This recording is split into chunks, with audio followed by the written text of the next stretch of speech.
Science Part 2, first chapter of 10th class, Heredity and Evolution. Heredity. Definition of heredity. Heredity is defined as transfer of biological characters. Transfer of biological characters from one generation to another generation through the genes is called as heredity. Heredity means transfer होतात biological characters एका generation पासून दुसऱ्या generation पर्यंत हमी and this is called as heredity यानी characters biological character transfer होना parent to offspring means parent से children में बायोलॉजिकल कैरेक्टर्स ट्रांसफर होना उसे हेरिडिटी कहते हैं। यानी कि उनके लुक सिमिलर रहना एंड आवाज में सिमिलरिटी होना और स्किन टोन उनका सिमिलर रहना यानी वो एग्जैक्ट कॉपी दिखना उनके पेरेंट की या कुछ सिमिलरिटी दिखना, हम उसे क्या कहते हैं? हेरिडिटी कहते हैं। इन हिंदी में आनुवंशिकता कहते हैं।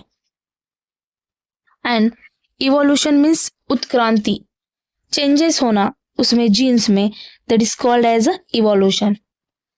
First definition of heredity means biological characters जो ट्रांसफर होते हैं पेरेंट्स से ऑफस्प्रिंग में यानी चिल्ड्रंस में, हम उसे क्या कहते हैं? हेरिडिटी कहते हैं। Then Gregor John Mendel is the pioneer of modern genetics. His conclusion of research about the heredity. Gregor John Mendel वो फाउंडर है किसके? जेनेटिक्स के। उन्होंने बहुत सारा रिसर्च किया इसके बारे में, हेरिडिटी के बारे में। Then in 1901 reason behind the understand due to the mutational theory of Hugo de Vries. In 1901 में क्या हुआ? जो साइंटिस्ट थे हेगोडी वायरस, इन्होंने क्या किया? जो सडन चेंजेस होता in biological characters in heredity, वो नो रीजन अंडरस्टूड करे, वही थ्योरी को म्यूटेशनल थ्योरी बोलते हैं। और वो कौन ने डिस्कवर किया? हेगोडी वायरस ने।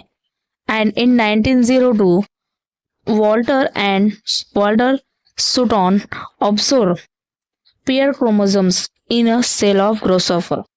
वाल्टर और सुटन ने क्या करे? जो पेयर क्रोमोसोम थे वो भी ग्रोसोफर में के वो ऑब्जर्व करे इन 1902 में। इन 1901 इसके एक साल पहले क्या हुआ?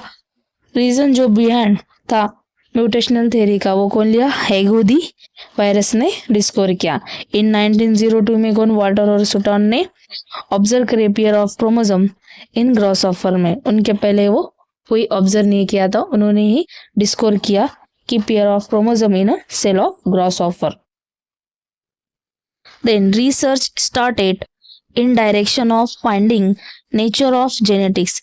देन उसके बाद रिसर्च स्टार्ट हुई नेचर ऑफ जेनेटिक फाइंडिंग करने के लिए। Then material when it was prove that genes are carried via jeans.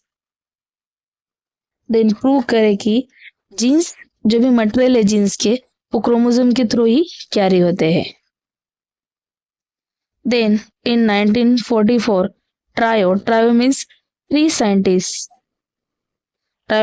Scientist, then Oswald Avery and Maclyn McCarty and Colin MacLeod, उन्होंने प्रूव करे कि एक्सेप्ट यानी वायरस को छोड़ के जो भी लिविंग ऑर्गेनिज्म है उनके पास डीएनए वो जेनेटिक मटेरियल है, उन्होंने बताया। 1944 में क्या हुआ? जो ट्रायो साइंटिस्ट यानी थ्री साइंटिस्ट थे ऑसवाल्ड एवरी और मैचन मैक्रेथी एंड कोलिन मैक्लियोड, उन्होंने प्रूव कराया यानी एक्सेप्ट द वायरस को छोड़ के ऑल लिविंग ऑर्गेनिज्म में डीएनए वो जेनेटिक मटेरियल रहेगा उनको। फिर देन यूजेस ऑफ हेरिडिटी, हम हेरिडिटी का वापर कहाँ पर कर सकते हैं? Uses of heredity, the science of heredity useful for the diagnosis prevention of heredity disorder. जो साइंस है हेरिडिटी का, हम उसे कहाँ पर यूज कर सकते हैं? डायग्नोसिस और प्रिवेंशन, जो हेरिडिटी से डिसऑर्डर से जो भी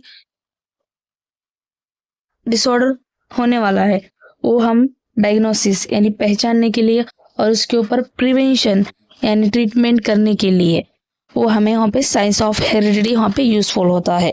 then also use in industrial process of microbes, और इन इंडस्ट्रियल प्रोसेस ऑफ माइक्रोब्स में भी यूज करते हैं। हेरिडिटी का यूज इंडस्ट्रियल प्रोसेस में भी यूज होता है। देन ने फर्स्ट ऑफ ऑल क्या देखा, definition of heredity. Heredity means transfer होना बायोलॉजिकल कैरेक्टर्स एक जनरेशन से another generation is called as heredity, यानी ट्रांसफर होना biological characters parent to children, हम उसे क्या बोलते हैं, हेरिडिटी बोलते। Thank you for watching this video, share and like, subscribe the channel. Thank you.